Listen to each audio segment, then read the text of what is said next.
If you've ever been in one of our southern states, you may have taken a sightseeing trip just as this family. A trip to see one of the plantation homes that were built before the Civil War. This beautiful mansion is one of many homesteads that were once the residences of southern planters. These homes were centers of plantation life. Inside the mansion, we can get some idea of the luxuries that a wealthy plantation family enjoyed. The home was often beautifully furnished. Planters imported fine household goods from England. These things represent part of the wealth that came from products grown on the plantation. Here is a map that explains how this plantation was organized. It was almost a little community by itself. Most of the sections of land were devoted to one crop, such as cotton. Other sections contained orchards, vegetable gardens, and pastures, the source of food for the people and the work animals. The buildings included the planter's home, a mill, workshops, and a row of small cabins for the slaves, who did almost all the work. We can still find remnants of some of these things on old plantations. These small houses were for the slaves who worked on the plantation. In this carriage house, the plantation vehicles were kept and repaired. In the blacksmith shop, such things as tools, wheel rims, and plowshares were made. And all of this was done by hand, the hand labor of the slaves. But what made each plantation depend mostly on its own labor and its own products? The answer is poor transportation. There were few roads, and many of them were in poor condition, so there was little commercial traffic between plantations. Travel was so difficult that each plantation was practically isolated, and so had to be almost self-sufficient. The easiest means of travel was by riverboat, and so many plantations were located along the rivers. At the boat landing, manufactured goods from cities could be brought in. Crops grown on the plantation could be sent out. Most plantations raised and shipped only one crop. In most plantations near the Mississippi, the one crop was cotton. Cotton was such an important part of the plantation system that it came to be called king cotton. The enormous amount of hand labor required to grow and pick the cotton was supplied by great numbers of slaves. This, then, was the economic background of the plantation. Cheap slave labor producing one main crop on vast tracts of land owned by the planter. But the plantation was more than an economic organization. It was a social organization as well. The planter and his slaves were part of an unusual class system. The sharp division of people into two main groups, the owners and the slaves, left a lasting influence on the society of the South. What was that society like? For the plantation owner and his family, it was an aristocratic kind of society. Gentle manners, courtesy, hospitality. Many of the ideas that we still associate with the people of the South came from the days when plantation life was in full flower. This, then, was the social organization of the plantation.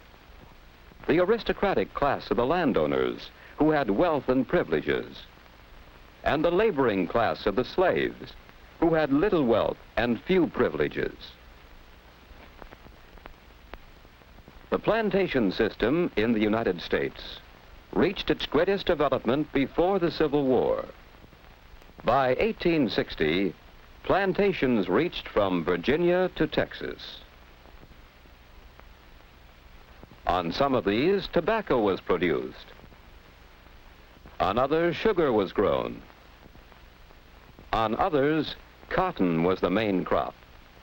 Whatever the crop, The system of producing was similar.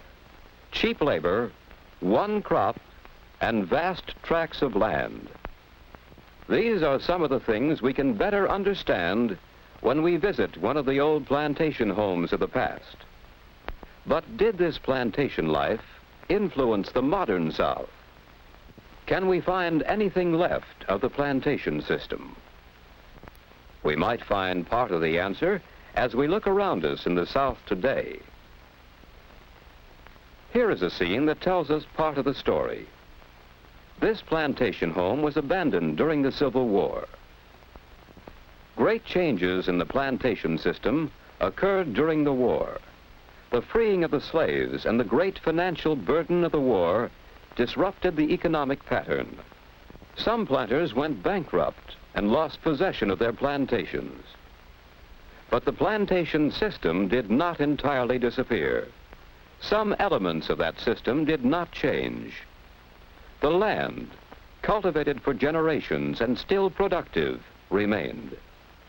The source of labor, great numbers of Negroes, remained. The demand for cotton remained, and the growing of cotton continued.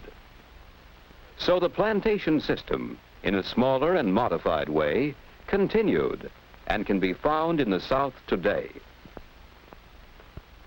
Much of the work is still done by hand. Much of the wealth still comes from one crop, cotton. Most of the workers are Negroes who live on the plantation. Today, the man who owns the plantation is called the landlord. The men who work the farm are tenants. And so the landlord, the laborers, and the land are still the important parts of the plantation system. Today, this owner has less land than the plantation owner of the past, and he lives in a house that is less pretentious than the great mansions of earlier times. The tenant farmers and their families live on the plantation. Each family has a small house which they rent together with a section of land. A few tenants pay their rent in money, but most tenant farmers on the plantations work their portion of land in return for a share of the crop. And so the tenant farmers, both Negro and white, provide the necessary labor for raising the cotton.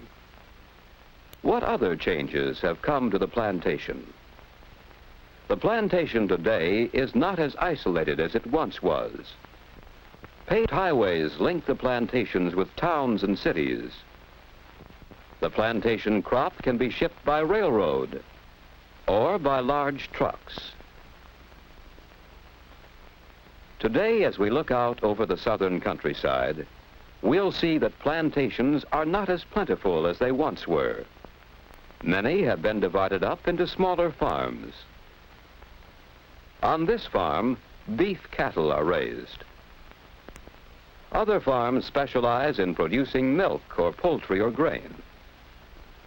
We'll find most of these farmers using modern machinery, and we'll find that these same methods of mechanization are affecting the plantation system too. This mechanical cotton picker is one of many different machines that are replacing hand labor. Here, the most modern machines are used at every stage of the work: growing, harvesting, and preparing for the next crop. Today, that crop is not always cotton. Some plantations raise more than the traditional one crop. Soybeans, for instance, sorghum, a kind of sugarcane, and peanuts are a few of the crops that are changing the pattern of the plantation system. That system has been changing over a long period of time, but its economic and social patterns have left a lasting influence on life in the South.